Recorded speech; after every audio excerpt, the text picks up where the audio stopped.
अरजित नाथ जी को नित नमो, अरजित दुरति पलाय। को पल पल पल को पले, बन में ऋतुपति आय।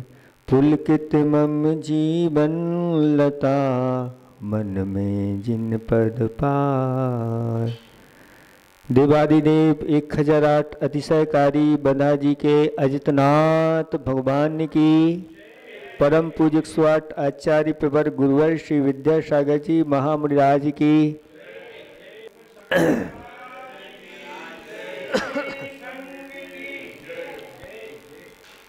धर्म स्नेही भव्यात्माओं,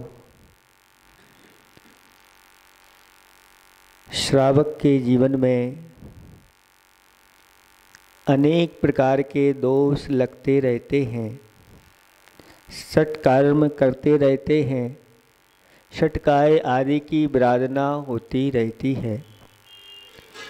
उस विराधना को दूर करने के लिए, उन पापों को धोने के लिए और जो हमारे पूर्व किए गए कर्म हैं उन कर्मों के उपशमन के लिए आचार्य भगवंतों ने त्रिकाल पूजा का विधान बताया।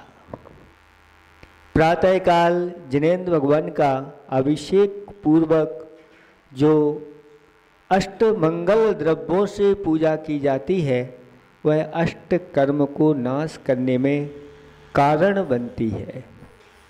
मध्याह्न में पूजा का विधान गुरुओं का परगाहन आदि करके, आहार आदि दान दे करके और पूजा विधान कर लिया जाता है, वही उनकी मध्याह्न की पूजा हो जाती है।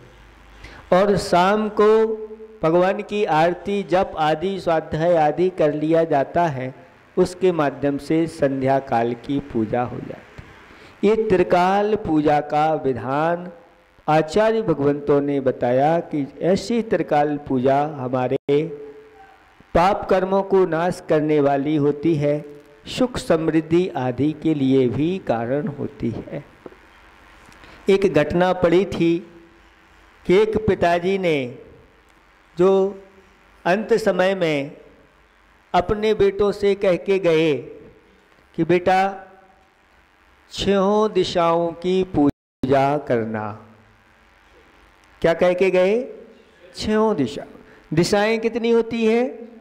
वैसे 4 होती है मूल में, पूरब, पश्चिम, उत्तर, दक्षिण, और अगर विदिशा मिला दें तो 8 हो जाती हैं, और उनकी अंतर दिशाएं मिला दें तो 16, और उनकी भी अंतर दिशाएं मिला दें तो 360 या 80 है ना 360 का बनता है ये एक एक दिशाओं में।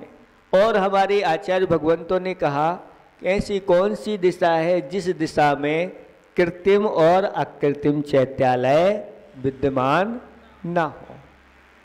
चाहे नीचे जाओ तो अधोलोक में भी विराजमान है, और ऊर्ध्वलोक में जाओ तो ऊर्ध्वलोक में है, त्र्यकलोक में तो सारे के सारे ये सूर्य चंद्रमा आदि ग्रह आदि फैले हुए उनमें अकृत्रिम चैत्यालय बने हुए हैं।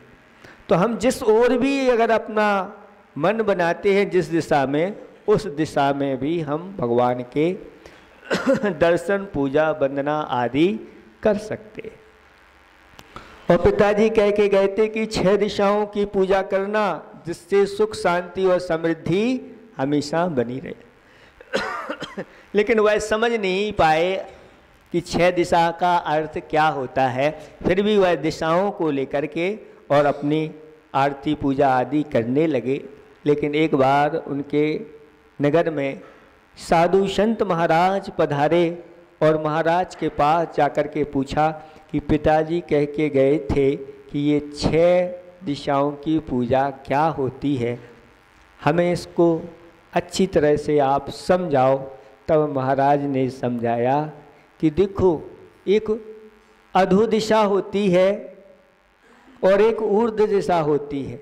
अधो दिशा की पूजा का अर्थ तो ये है कि अपने से जो नीचे वाले हैं, गरीब लोग हैं या दीन दुखी हैं, वो उनके ऊपर करुणा भाव बना के रखना। कोई भूखा आ जाए गरीब तो उसका भी पेट भर देना, कोई दीन दुखी है और इस प्रकार से उसके ऊपर आपत्ति आई है तो उसको दूर कर देना, ये अधो दिशा की पूजा है। अपने से नीचे वालों को ध्यान रखना, उनका ध्यान रखना। ऊर्ध्व दिशा की पूजा क्या है? तो अरहंत और सिद्ध ये सर्वश्रेष्ठ परमात्मा कहलाते हैं, इनकी पूजा आराधना करना ये ऊर्ध्व दिशा की पूजा हो जाती है। पूरब दिशा की पूजा क्या है? तो हमारे जो पूर्वज हैं, हमसे बड़े हैं, उनका आदर विनय सत्कार करना, यही पूर्व दिशा की पूजा है। फिर दक्षिण दिशा की पूजा क्या कहलाती है? तो दक्षिण की पूजा यानी हमारे अड़ोस पड़ोस जो हैं, उन अड़ोस पड़ोसियों का भी ध्यान रखना, उनके भी हम कुछ सहयोगी बन सकें, ये दक्षिण दिशा की पूजा है। पश्चिम दिशा की पूजा का अर्थ होता है जो हमारा दाम्पत्य जीवन है, इस दाम्पत्य जीवन के मूल्यों को समझना, यानी हम जो भी कार्य करें धर्म पुरुषार्थ के साथ अर्थ और काम पुरुषार्थ को करें, जिससे हमारी दुर्गति ना हो और हम दुर्गति में जाने से बच जाएं। और उत्तर दिशा की पूजा का अर्थ है कि जो वृत्ति हैं, ज्ञानी हैं, संयमी हैं, ऐसे इन पुण्य आत्माओं का अच्छी तरह से उनके आहार विहार आवास आदि में जो हम अपना सहयोग कर सकें, यही उत्तर दिशा की पूजा है। ऐसी इन 6 दिशाओं की पूजा अपने जीवन में जो करता है, उसके जीवन में सुख शांति और समृद्धि बढ़ती चली जाती है। आप लोग इस 6 दिशाओं की पूजा का आप लोगों ने पहली बार सुना होगा कि इस प्रकार से भी ऐसे अपने जीवन में, ग्रस्त जीवन में ये सारी चीज़ें लेकर के चलते हैं तो आगे जाकर के हमारा जीवन बहुत अच्छा बनता है।